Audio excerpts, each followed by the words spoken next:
Good evening, everyone. Today I want to introduce to you my friend Corrêa, and he is from Brazil, São Paulo, and he's the founder of YouTube channel English Room.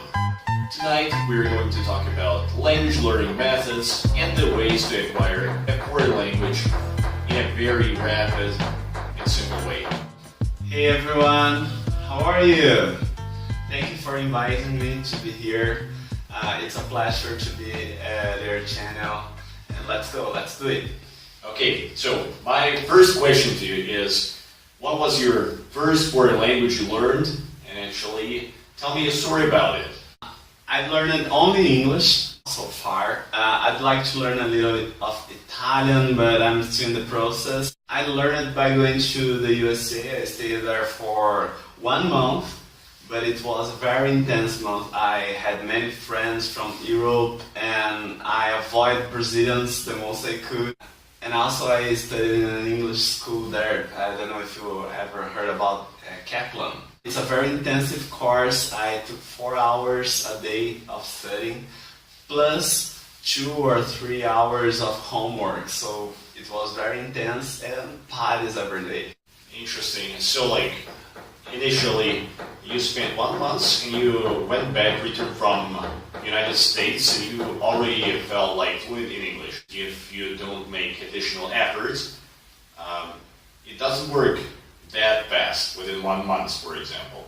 My relatives, they spent abroad sometime, even a year, but it didn't work out with the fluency, you know? And right now my question for you is, how did you apply English? I mean, you did grammar exercises, or only this, or you talked to people about specific topics, for instance? I went to the United States in 2009. After that, I returned to Brazil and started attending bilingual at Itaú.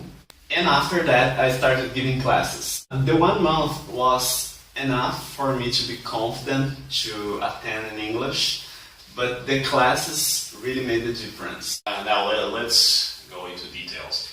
After the first months in the United States, you took a course there of English. And which methods they applied to you to teach you English, for example? You had a lot of grammar exercises, I may suppose you had conversational classes. And well, as you lived in the environment helps to a certain extent. You had the possibility to socialize with the locals. Am I right? Which of these points, or methods I may call them, helped you the most? I think the most important is for you to take some risks, to go there and try, and you're going to learn from your mistakes. So you're going to improve after you commit many mistakes. So the environment helped a lot, because in the first 2 days I wasn't able to talk to people. And when I went to party and got drunk, actually, I started talking to everyone.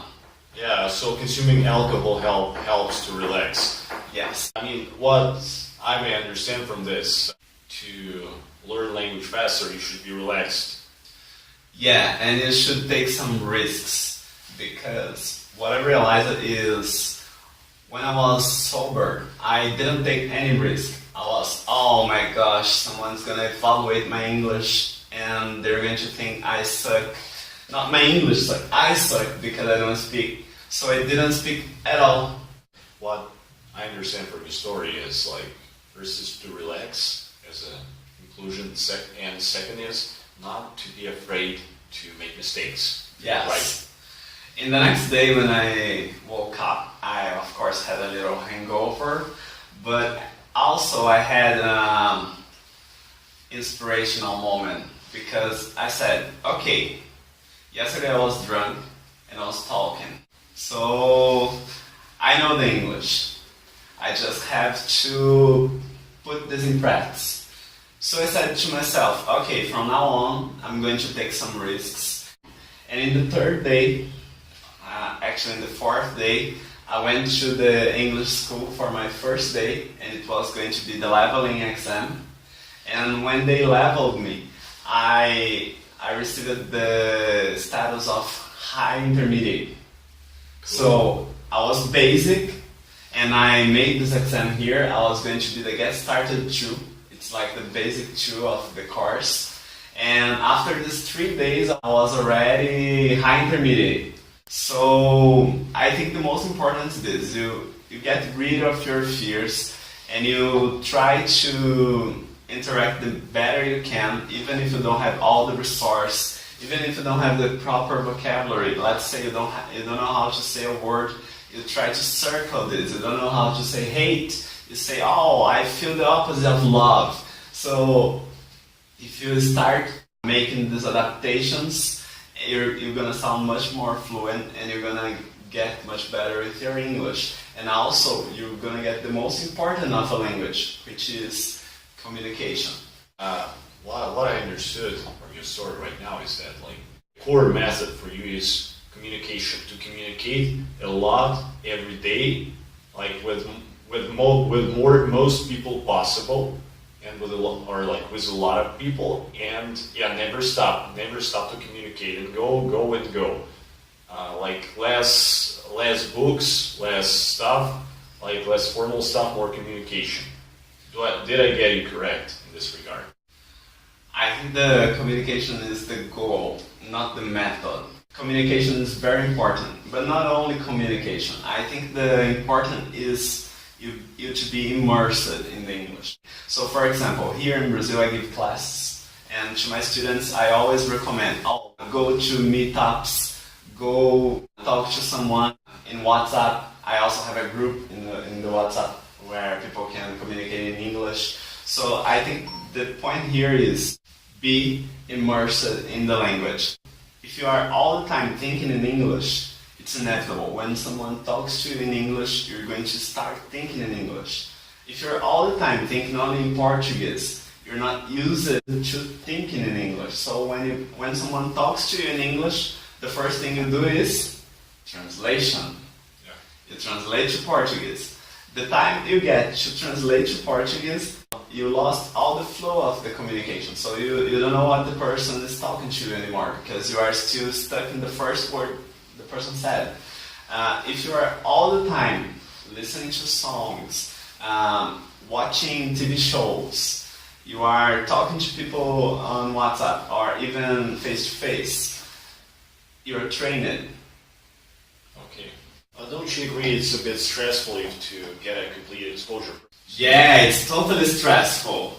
But the point is, you have to get out of your comfort zone. So if you are already in touch with your own language, you're always going to look for something related to your own culture. Have you ever seen people when they go abroad and they try to look for local communities of their own country? They try to look for food that is similar to their own country.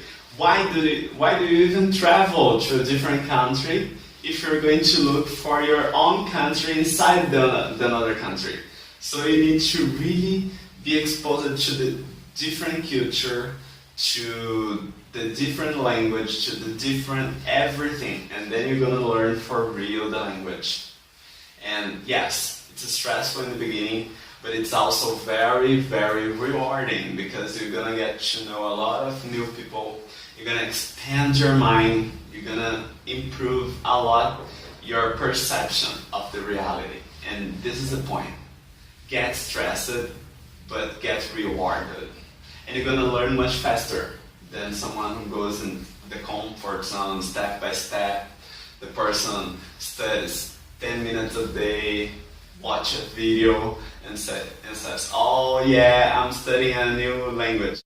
So maybe this person is going to be inside a different country, and after 4 years, this person is going to realize she or he doesn't even know how to say basic things on the language. So this is comfortable.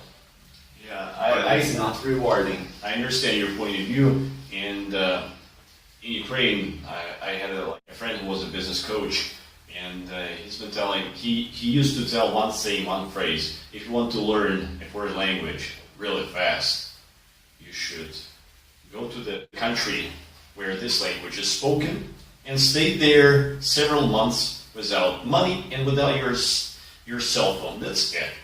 And you will see that you will get the result and you will reach almost the level of advanced student. And in this regard, I think he was right. If you stay without any connection with your home and without any financial means to survive, it gives you no way out.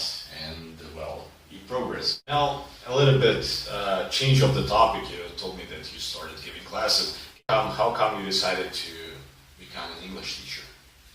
I was unemployed and I was looking for a job in the marketing field, which is a very strict area. And I decided to teach English because I would improve my language skills.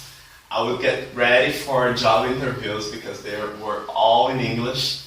And in the end, I really liked that. So I decided to stay in this area and to improve this, to start a channel, to start the Meetup group.